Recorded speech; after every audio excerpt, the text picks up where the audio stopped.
Welcome back to Hold My Banner. Adam and Ante back with you. So it is mock trade season. Yeah. A lot of people are wondering if the Celtics are going to make another move, if they're going to, maybe work in the margins, or are they going to make a blockbuster type deal? And so with that, let's go to Bleacher Report's Connor Toms with this mock trade proposal. As you take a look at this, Celtics get Domantas Sabonis from Sacramento, and the Kings receive Anthony Simmons, Sam Hauser, Niang, Queta, and 2 first-round picks. Okay, so that had people fired up on social media. And let's start with the Rob version 1. That was an overpay for Boston. Cut it down to a first-round pick, given the quality of other players in the deal, is more than fair. But Michael KD 3ZJ, Kings would be crazy to do that. Boston would be crazy not to. LOL. As we move along, what's Crow to... No, we'll talk about Crow the Crew. We'll come back. We'll come back? Let's talk this trade. All right, first, let's talk the trade first, and we'll get to the Hauser comment. We'll bring that comment back up on the screen when we get to it. Let's just talk about the trade proposal itself. You have 2 individuals on 2 very different sides. Where do you land? So I was all in on this Celtics trade. I thought it would be a good trade for the Celtics. I thought it wasn't too much of an overpay, in my personal opinion, just because I don't think second-round picks would mean anything to a championship-level Celtics team, right? You're getting rid of Anthony Simons, who, once again, has name just been floated out there. Yeah, expiring contract. You're taking on a big, which we've talked about a little bit, how having that premier big could help out the Boston Celtics in the future. And you have 3 years of control of this dude. Then there's the Sam Hauser, the Niang, the Queta part of this, who all have been okay. And, that's why we'll get to the crude comment in a second, because he was upset with what I had to say about Sam Hauser. But, my opinions is that this would be a good trade for the Boston Celtics. I didn't know if the Kings would accept. That's where I was at. Would the Kings accept this? That's where I was. I think they would, because I think they are looking for a premier point guard, especially with Fox leaving, with, Tyrese Halliburton leaving. They're looking for somebody who can score and play make at a high level, which Simons does. And then a good shooter in Sam Hauser, which they've always continuously been looking for shooters. They drafted ones over in the first round over the last couple of years because they're looking for that. And then with the Niang and the Queta, it brings some championship experience, some high-level defenders and stuff like that, and guys that can protect their rim, So I thought it was a good deal for them. But, what do you feel? I feel like this is an excellent trade for the Celtics. I feel like this is an deal for the Kings. Okay. I think in terms of the Celtics' need, which we've talked at length about, Domantas Sabonis would fill that big need in a big way. Love Domantas Sabonis' games, leading the league in rebounding several years, just a presence inside. And the Celtics could use that, obviously, this season and beyond when Jason Tatum comes back to full strength. In terms of the Kings' end, I don't care as much about that. But if I were to look at this, I would say, all right, well, this team was 40-42 last year. They got knocked out in the playing game. They're looking to blow this thing up after the Fox trade, which you mentioned. And so Sabonis reportedly not too happy about that either. And so, what are you left with in Sacramento? You're left with a team that's sort of in a rebuild stage, right? And that might not be a bad thing for them. So maybe they would look at it as a good thing. So, that's sort of where I'd land. I would love to see this happen. Oh, my gosh. Absolutely love to see this happen. I agree. Even if it means giving up Sam Hauser and his lights-out shooting. You go ahead. Go out to Crude. Go ahead, Go out to Crude. Let's bring up that tweet. All right. Hey, listen. Hauser's hit 40+% of his threes every single season since college. Every single season. Are these 2 sniffing glue? Okay. All right. So, you got fact check? Yeah, so, I went into the comments of our last video. Couldn't help yourself. And I, couldn't even wait to hold my banner. I couldn't, because it was like 4 or 5 days in between last episode, and I just had to let the crew know, like, hey, man, what about his playoff numbers, right? Because I said he was an inconsistent shooter, that he was streaky and all this other stuff, and he said, he came back and he was like, 2024 is a great sample size, blah, blah, blah. I read the comment. I'm here to talk to you, Crow. Put the camera, there it is. I'm here to talk to you, Crow. All right, so I absolutely love that you're writing for Sam Hauser. I played against Sam Hauser, as Adam knows, in college, and I'm a fan of his game. But the inconsistencies have been there. We're going to start off not in 2024 because you said, oh, that's a larger sample size. 30 of his 49 games played in the playoffs were played outside of 2024. He played 19 games in the playoffs in 2024 because the Celtics won the NBA championship, in which he was 16 for 48 from 3%. So that's 33% from the three-point line over those course of those games. So 30 not of his 40. 49. Not 40. Not 40. Okay. All right. Then league average. I just wanted to know what league average was. 35% since he's been in the league, in the playoffs. Below league average. So he's below league average over the last 3 years. So that's, all right. He was one of the 4 years. He was one of the 4 years he was over league average, which was 2024. So I will give him credit for that. But let's take a look, Adam, at 2024, because I need to deep dive into the streakiness of all of this, right? Please. Yeah. He shot 38%, which is slightly above league average. I'll give him credit for it. All right. In the 2024 playoffs versus Cleveland, a whole series. Yeah. 3 for 9 from 3. That's 33% for the people who are worried about it at home. Okay. Against Indiana, a whole series. He was 1 for 14 from 3, Adam. Less than 40%. That's a lot less than 40%. So in back-to-back series, during a 2024 playoff run, he's 4 for 23 from the field. That's 17% from 3, Adam.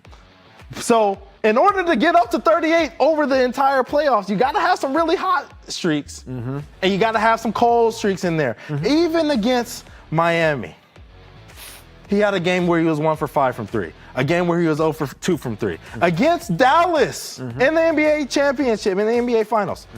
A game where he was 0 for 5 in game 2. So, yeah, he had the games where he was high. He was reeling and he was 4 for 6 and he was 5 for 8. And those brought his percentages up. But that is the point of streakiness. He's not there consistent every single game.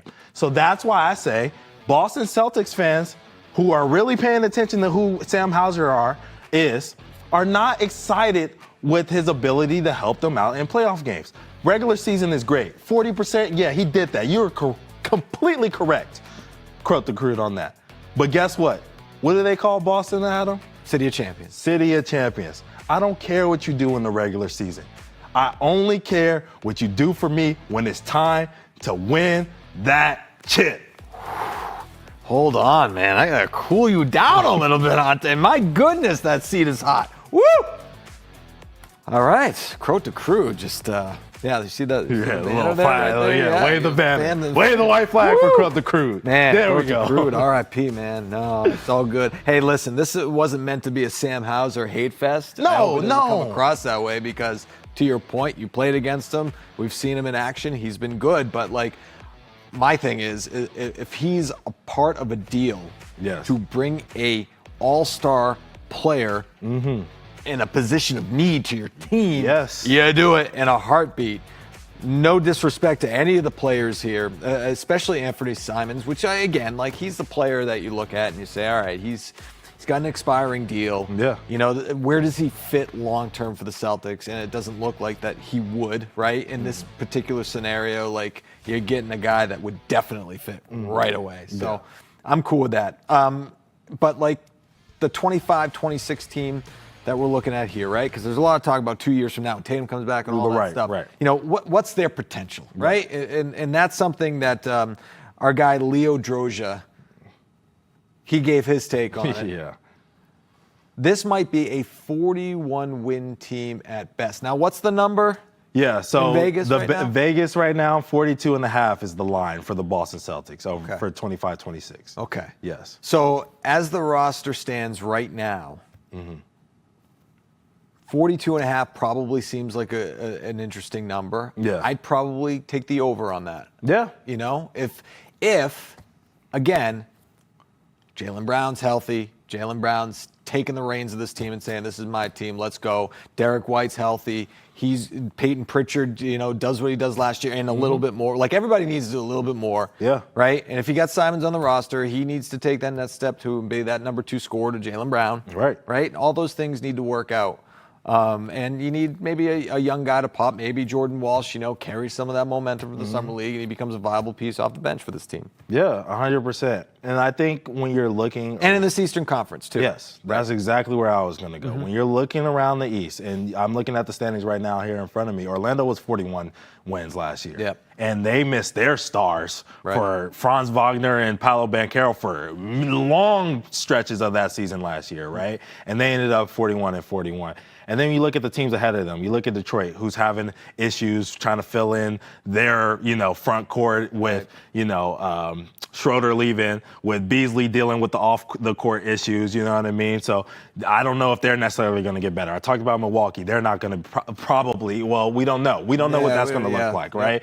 We don't, Indiana Pacers, we for sure know that they're probably not going to be better than they were last year. The Knicks have some inconsistencies. And I would bank on the fact that the Cleveland Cavaliers aren't going to be as hot as they were last year. They're still going to probably lead the East, you know what I mean, coming out and going into the playoffs. Right. They should be favored to win the East, right? Yeah. So they'll probably be still the best team in the East, but I don't think they're going to be at 64 wins, you know what I mean, when we're heading into the playoffs. So if you're looking at that, that means there's wins on the table for somebody to go get. And the Celtics team, I feel like, can go get some of those wins. I think we're still forgetting that they do have a Derek White. They do have a Jaylen Brown, you know what I mean? They do have a Peyton Pritchard. That's a good starting point for a team in the East that is as depleted as it is right now. I'll tell you, man, you look at the Eastern Conference, the more we talk about it, the more I look at it and say, man, it is not great. Right. I mean, compared to the West, which I know we're going to talk about the Western Conference and the offseason for those teams coming up in just a few minutes, actually.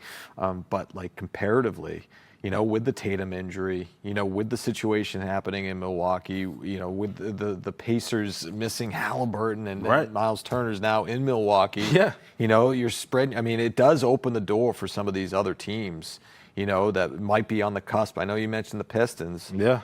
I mean, why not? Why not Detroit, right? Right, I mean, the jump that they took from 2 years ago to last year, and now you're looking at them to take the next step if they can figure things out a little bit.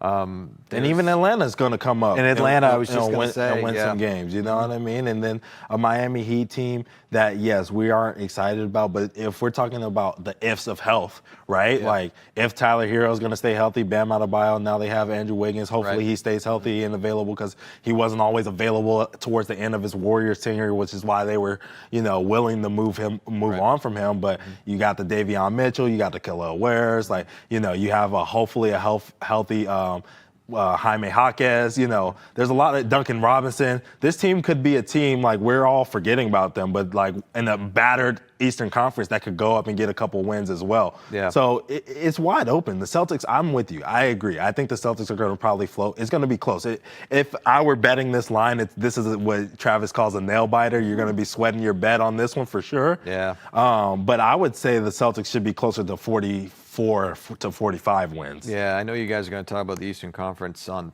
Thursdays. What day is this? Thursday episode of Hold My Banner. But Norman Powell too, right? Yeah. In Miami. That was another huge. Move, that the Heat made. And so a move like that in a conference that is sort of wide open can really swing the pendulum, right? Yeah. If you're talking about a stack conference, one move might not do it, but one move in this Eastern Conference, could get you, a much higher seed and a much better starting point in the postseason. 100%. And it's funny that you bring up Norman Powell because he's going to come in there and automatically have an easy role because Terry. We talked about the off the court issues that Beasley's dealing with, but Terry Rozier is also dealing with some off the court issues in the same vein. You know what I mean? And so there's going to be a lot of I like Terry Rozier, but when you have him and Tyler Hero on the court together, the ball can slow down just a little bit, you know? So now you have a lot of guys who are out there who are, spacers, ball movers. They're hoping that, Jovic can come up and, give them some real minutes this year because over the last couple of years they've been, trying to pepper him in and figure it out. And now, how we're hoping that Baylor Shireman can do some things for us this year. Right. They're hoping that he can, step up and do some good things. And from what I saw in Summer League, I really like his game. Yeah. And not taking too much stock into that. But, they have a team that could come up and get some wins. The Eastern Conference is wide open, and I don't see any reason, going back to this comment, why the Celtics couldn't be a team that takes some of those wins. I'm with you. with you on Baylor Shireman, man. I've been banging on that drum a little bit, and I like his game. And again, there are some deficiencies, as they are with any young player. And obviously, we're not talking about a top 10 pick here in Shireman, but for a team that has some opportunity available this year, Shireman's a guy that you should look at to maybe grab that potential. But I don't want to steal Casey's thunder. We'll talk Thursday. more. You talk about the Eastern Conference. You could run back this clip because you got a little bit heated there, and I kind of like that. I shouldn't say heated. I should just say excited, and fired up. Bring back this clip, have her react to it. I mean, I don't want to produce your show for you, man, but that could be something. Yeah. Especially the Ben Simmons rant. Ooh, baby, I love that.